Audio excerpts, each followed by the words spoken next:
Qatar jamana kan diɲɛ kuru kara sɛnɛ dɔrɔntan ɲɔgɔndanba tile fɔlɔ kun cɛra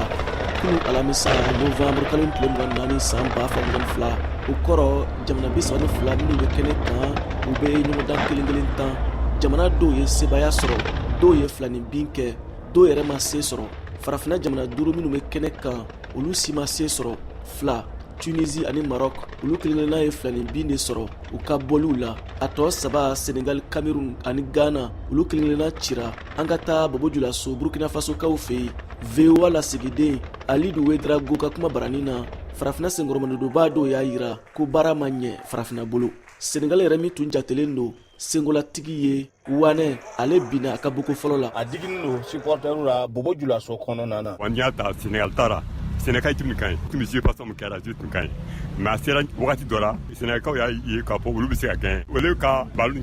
b'a cogoya kɔrɔ min na don u bila ka forcer Sénégal fana y'a yira ko Sadio Mané ka place a kɛra wo ye o ma donc hali bi o ma se ka sekɔ ka ɲɔgɔn faamu parce que leader t'o bolo Camerounais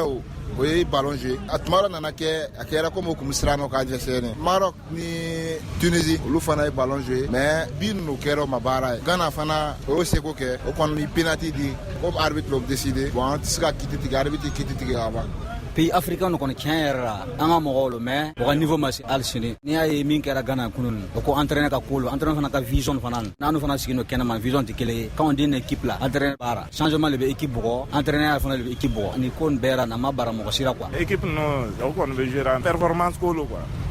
n'an y'a filɛ nin première mi-temps o bɛ brouiller o bɛ nɛri kɛ mais il sera ka match in laban ni Alidu Wedrago VOA Bambara tɔgɔra Bobo so Bamako Mali la Cheikh Omar Konté n'ale bɛ wele Bruno farikolo ɲɛnajɛ kunnafonidila don ale ka fɔ la Qatar daminɛ ma ɲɛ farafina bolo ni san 2006 bɔra la an ma deli ka daminɛ kolon kɛ cɛjugu kɛ ka tɛmɛ nin kan hali ka se ka bi fɔlɔ yɛrɛ sɔrɔ ka don o kɛra André Ayew Ghana tɔgɔ la depuis Coupe du Monde ni jɔyɔrɔ 5 dira farafinw ma san 1998 la Faransi k'a ta o don fo ka se 2022 ma édition 7 an ma deli ka fɛn daminɛ cɛjugu kɛ ka tɛmɛ nin kan n'a bɔra 2006 la la preuve n'i y'a lajɛ 98 au moins Nigeria a ka journée fɔlɔ ale ye sebaya sɔrɔ Maroc ni Cameroun ye filanin bin sɔrɔ 2002 Senegal yɛrɛ ye jɔnjɔntigi n'o ye champion du monde ye Faransi ale yɛrɛ y'a daminɛ kulon na ni sebaya ye o kan o kɔfɛ Afrique du Sud ni Cameroun ye match nul sɔrɔ 2006 de la an y'a ye k'a fɔ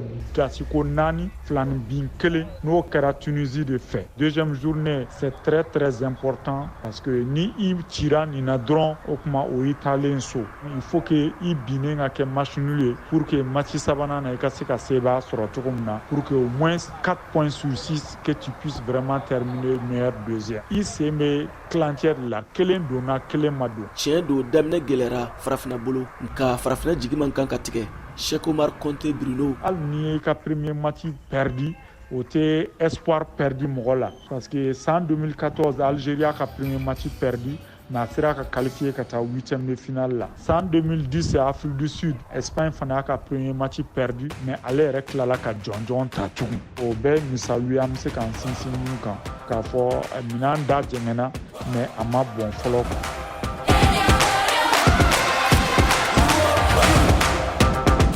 ka segin ka kuma Ghana ni Portugal ka ɲɔgɔndan kan kunu alamisa o min ɲɔgɔndan sen fɛ Portugal ye se sɔrɔ Ghana kan celu 7 sebaliya sɔrɔli Ghana fɛ o ma kɛ baasi ye Ghana ka den Ben Fodio bolo o min sigilen bɛ Wagadugu Burkina Faso Ben Fodio ka fɔ la ale ka jamana Ghana sera ka Portugal celu lamaga fo siɲɛ 2 ani fana Portugal ka penalty ale ma sɔn a ma Kader Traoré VOA lasigiden Wagadugu bɛ ɲɛfɔli k'an ye i n'a fɔ Coupe du Monde 2010 min tun kɛra Afrique du Sud jamana kɔnɔ Ghana bɛnna Portugal ɲɛfɛ celu 3 ani celu 2 nka min kɛra kunu Qatar jamana kɔnɔ n'a sɔrɔla Portugal ka bifɔlɔ kɛra penalty ye Nfojo Ben Nsoe n'ale ye Ghanien min sigilen don Burkina Faso kɔnɔ ale ka fɔta ra nin penalty in tun tɛ penalty ɲɛnama ye a ka penalty nin yɛrɛ filɛ penalty yɛrɛ ma mɔn ici c'est l'Africa équipe ale penalty ni penalty tɛ mana